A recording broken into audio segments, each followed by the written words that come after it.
path for spiritual living that recognizes the beauty of every spiritual philosophy. It aims at supporting people in their quest for a healthy and prosperous life, a life of significance. Revana Quintana and Osvaldo Mora, leaders of the bilingual ministry Unity Community of Light, are here every Sunday morning to bless you with either an inspiring dialogue and or meditation based on the powerful Unity teachings. Teachings that we are certain will lead you to a space of deep personal transformation. Please be welcome to Encuentro Espiritual English.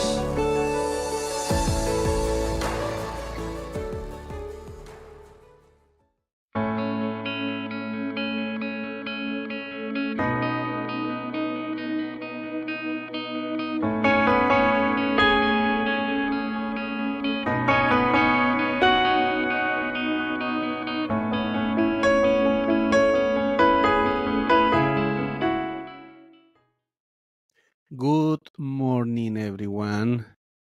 Once again, here we are, Encuentro Espiritual English, Osvaldo Mora in this side of the world, and I'm here with my partner in crime, Mr. Nathan Jorgensen. Happy to be with you. Oh yes, I'm happy to be with you too. You know, I missed you last time, and if you connect to the past program, you will see that all by myself. The thing is, something technical happened, and then because let me tell you, let's share something. We did the recording together. Nathan was in the show, but something happened that production department and sent me a message saying I cannot take that video because la la la la la la, and so we need to, it was like an kind of emergency measure. Don't worry, I will take care of that, because if something that I like in this year of my journey, my dear friend and everyone, is enjoying this book once again. You know, I read this book in 2001, 23 years ago, is that this book opens to me all the doors that now I'm enjoying in Unity. And that's why when Reverend Anna, my other partner in crime, in Spanish version, she proposed, let's study the quest, la búsqueda in Spanish.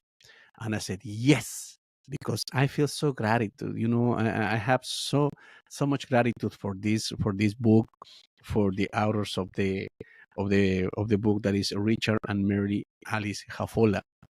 I don't know if they are alive yet or one of those past. That's something that I'm not clear yet.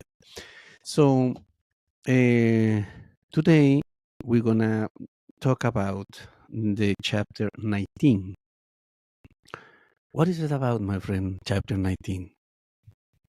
Chapter 19, the law of mind action, that our thoughts create our life and create existence. And there is nothing in existence that wasn't first an idea or a thought.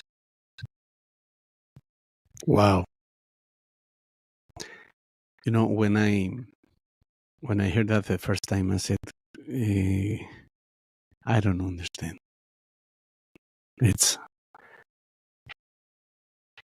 I remember the first time that in Unity of New York, 1999, I was trying to learn how to meditate, and that was impossible.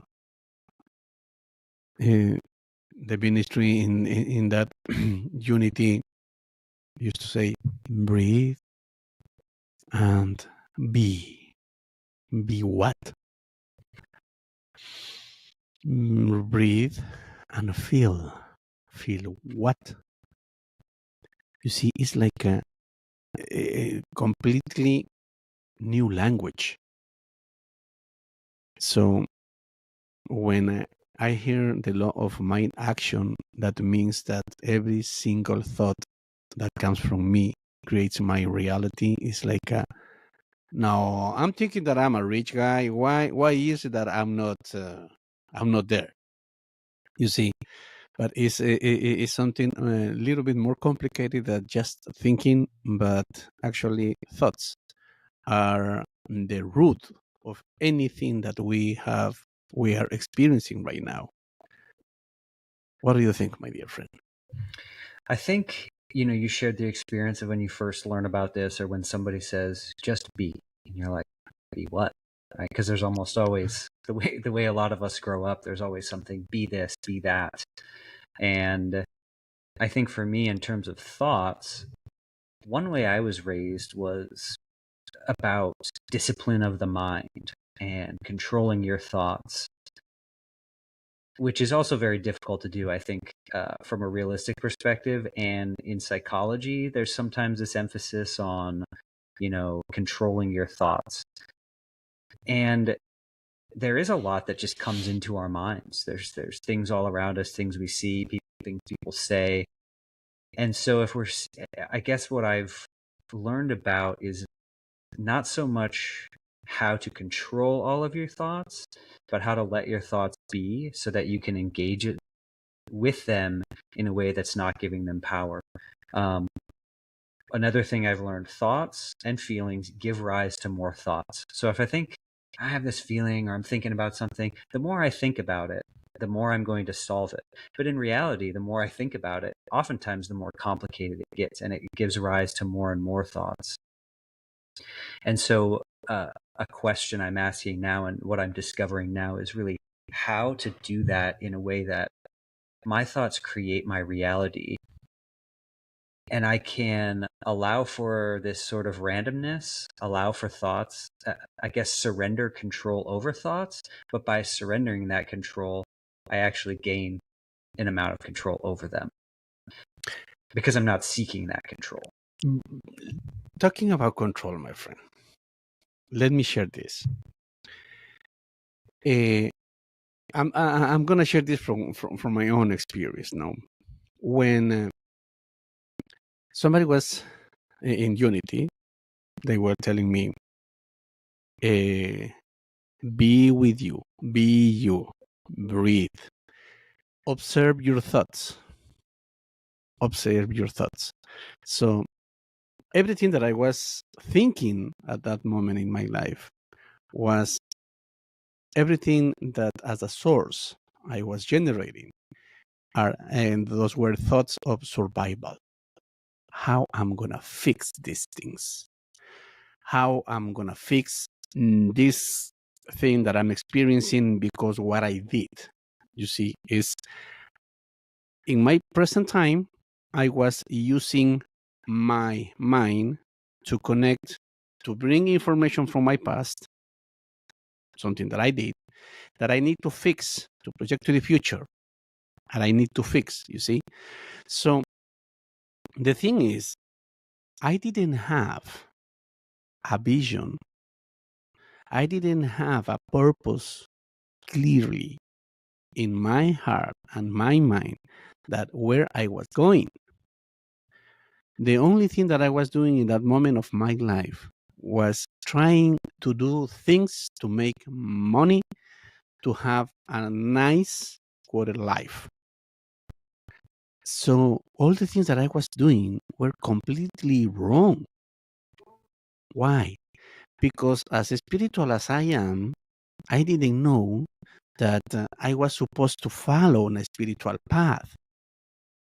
When Master Jesus says the truth that sets you free, every single human being has its own truth. So mine was that I am a spiritual human being.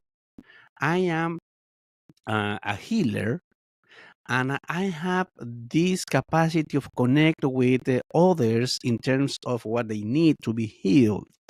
But I wasn't doing that. You see, so I didn't have anything clear. So all the thoughts that were coming were like, thieves around me trying to get something to survive as I was doing in the world.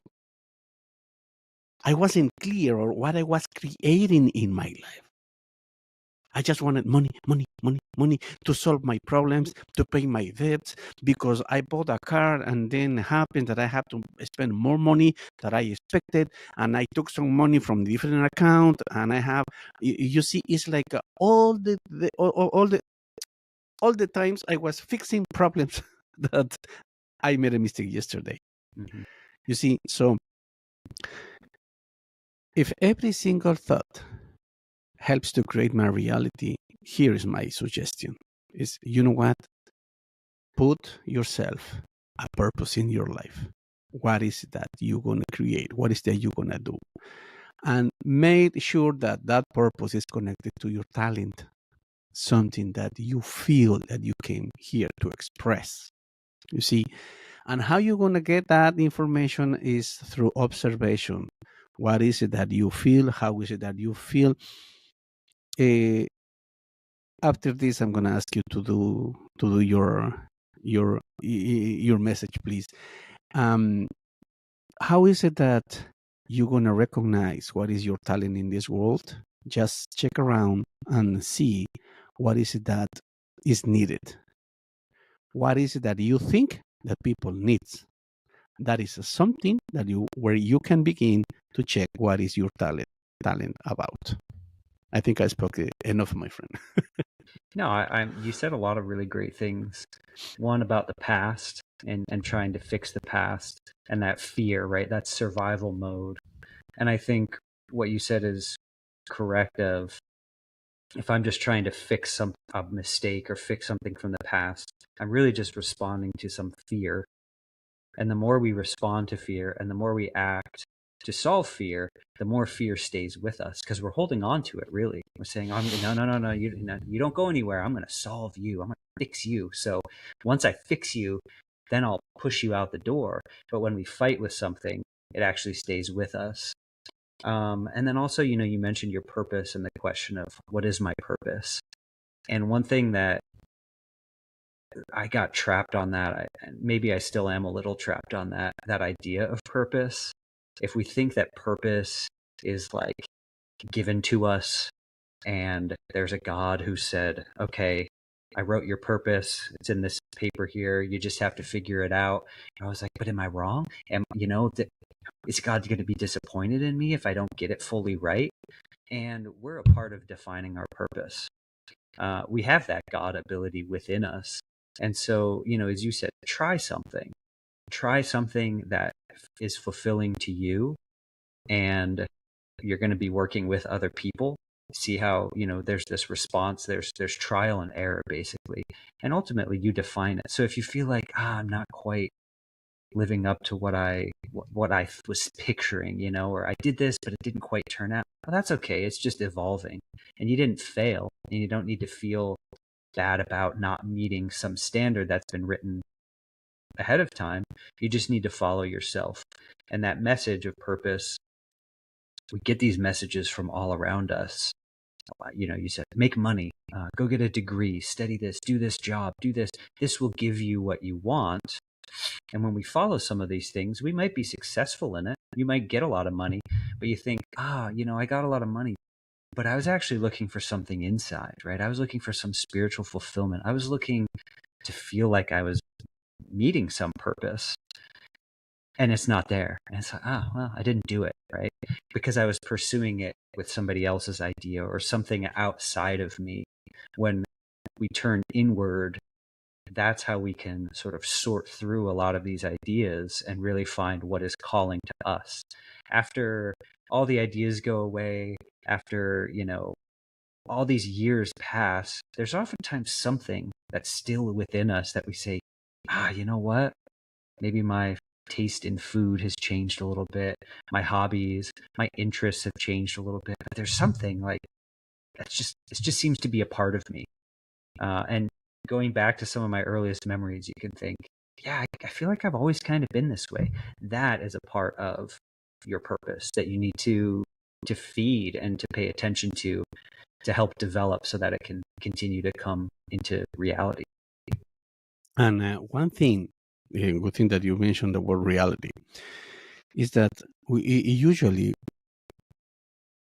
what is it that we do? we have this capacity that we call feelings for the left side, that is the feminine side of the creation. And we have this capacity of thoughts, the right side of the creation. But we don't put it together. You see, there is this term that years ago started flourishing is the emotional intelligence. That what is that about? Is that you have the capacity to understand the things that happens in you as the source, but not from your mind and only your thoughts. It comes from your perception of what is happening.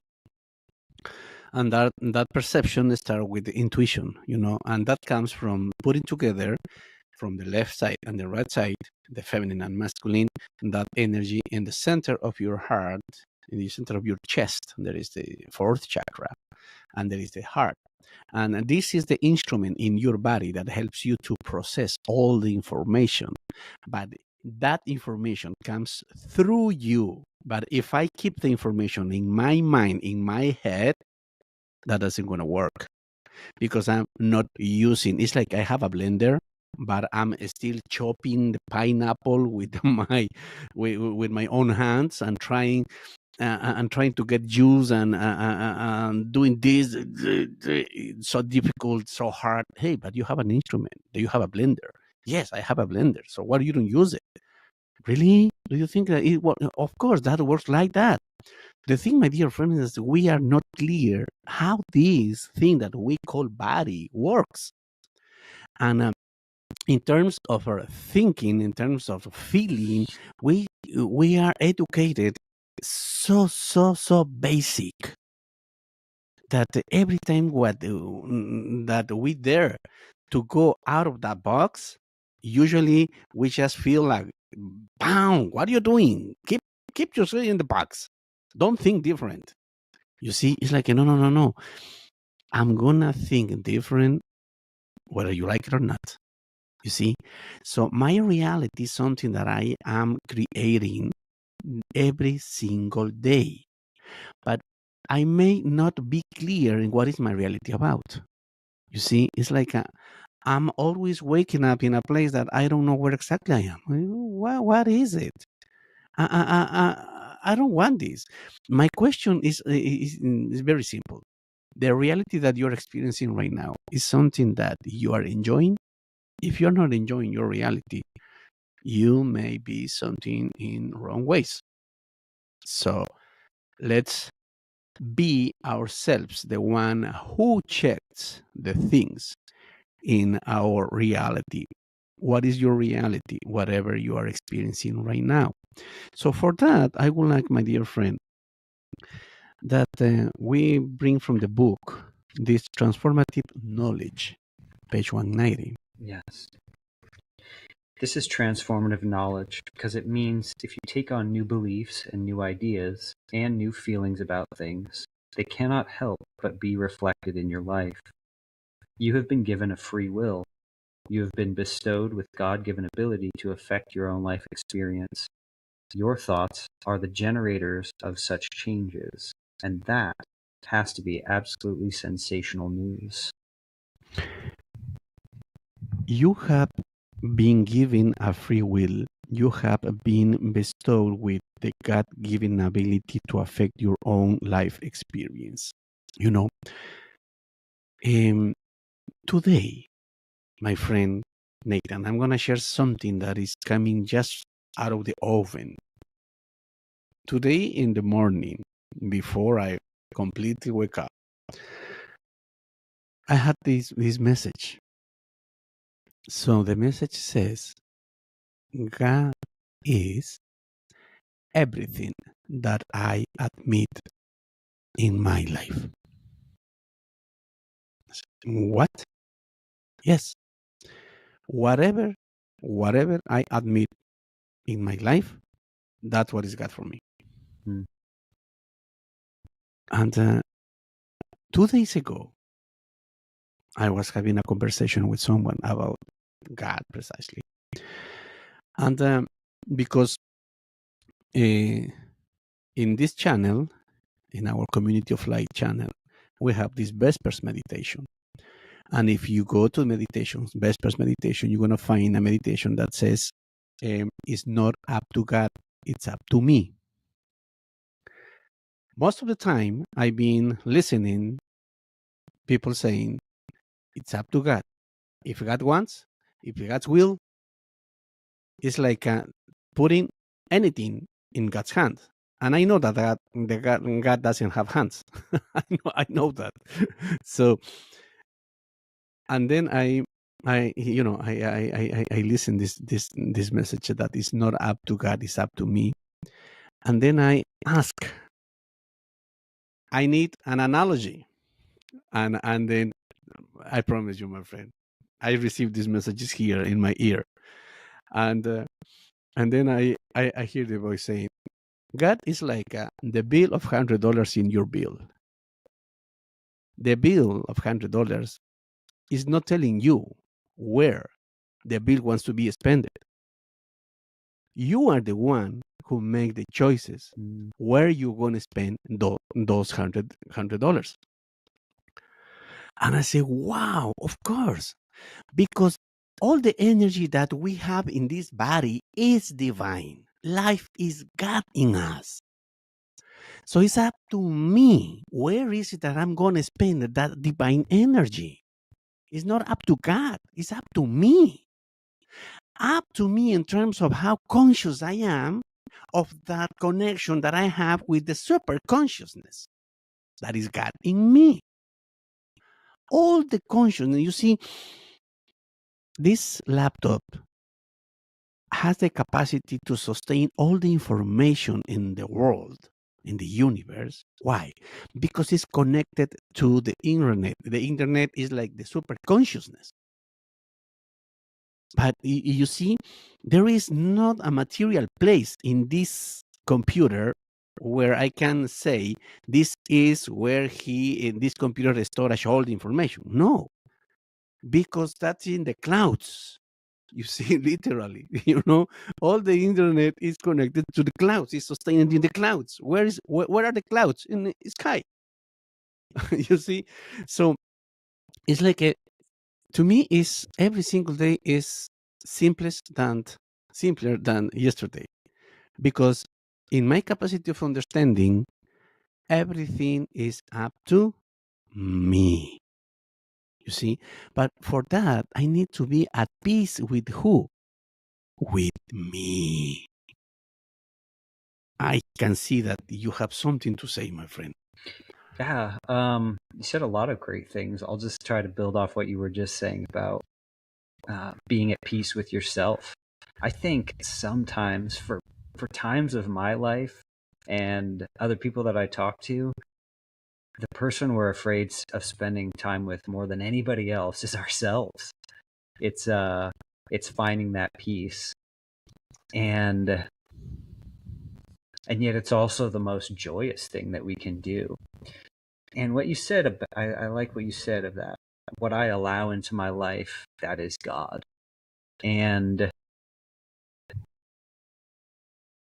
taking that approach, I think about, why then don't I just do whatever I want to do, right? But when we're truly connected with ourselves, it's not about what I want. Oh, that would be fun. Oh, I like that. That'll make me happy. Oh, no. It's more of a realization that I have everything that I need. I feel content. I feel complete. And now I can enjoy wherever I am.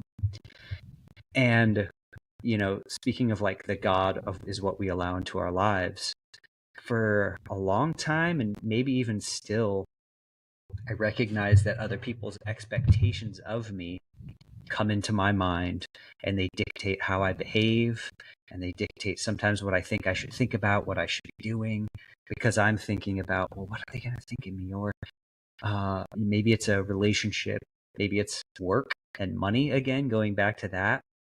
And so many of these, if you really sit with yourself and you think, why is it that I care so much about these people's expectations or our boss's expectations? And it's fear, right? Fear that we're going to lose relationships, or fear that we're not going to have material support. We lose our connection to money, then we lose everything, right? We lose food and all of these things. And, in the book, as we take on new beliefs, new ideas, new feelings, these can't help but show up in our lives.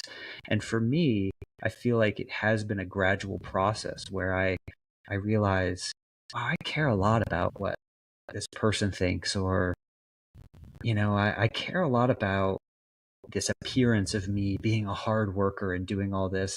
I'm going to challenge that just a little bit. I'm going to, really think, why is it that I think that so much? And then I'm going to step away from it just a little bit. And I find that I'm still able to interact with people. But if, let's say it's with a boss figure in your life, sometimes we shame ourselves and we guilt ourselves without anybody telling us anything, right? We're just like, I should be working harder. I should be doing this. Oh, I lost focus. Oh, I'm so stupid. I should, I'm so stupid. Why can't I just focus? And it's focus on what? Doing work for someone else for some reason. And it often isn't even coming from them. And so being able to step away from that, it's sort of, I feel like it's separating myself from some of these expectations and identities. And then I find I'm still able to re-engage with people. I'm still able to be in social groups, are working together with people, having relationships with an awareness of, oh, okay, yeah, I'm going to maybe be uncomfortable sometimes because I want to build something with you. I want to get along with you. But not because, I just hope that you'll accept me, or, I'm afraid that I'll get rejected, or I'm afraid. So and that changes the whole perception of why I'm doing the things that I do. I'll go ahead and pause now. I'll let you And come back and say something. precisely is almost time to say goodbye. And basically, what is it that we have in this chapter 19, is that our capacity of generate thoughts must be connected to our capacity of generate feelings. That way, I will be able to create a balance, and that's what we call the transformation. That's what we call the transformative knowledge. So our recommendation is to get to know what is it that you find when you explore yourself. What I always recommend when people wants to connect with their talents and things like that is talk to yourself in the mirror. See yourself in the mirror. Connect with your eyes like you were somebody else, and then try to figure out what is it that you see in the eyes.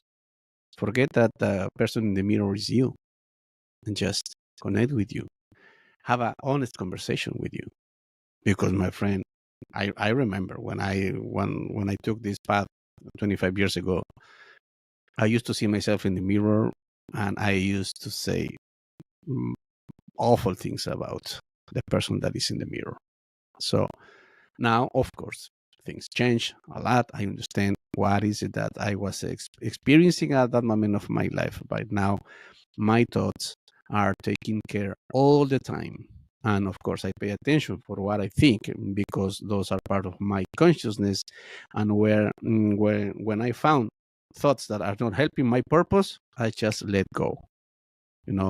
By my capacity of elimination as part of the 12 powers that I have, I let go all the thoughts that are not helping, all the feelings that are not helping to sustain my well-being. With that, my friend, final words for this chapter.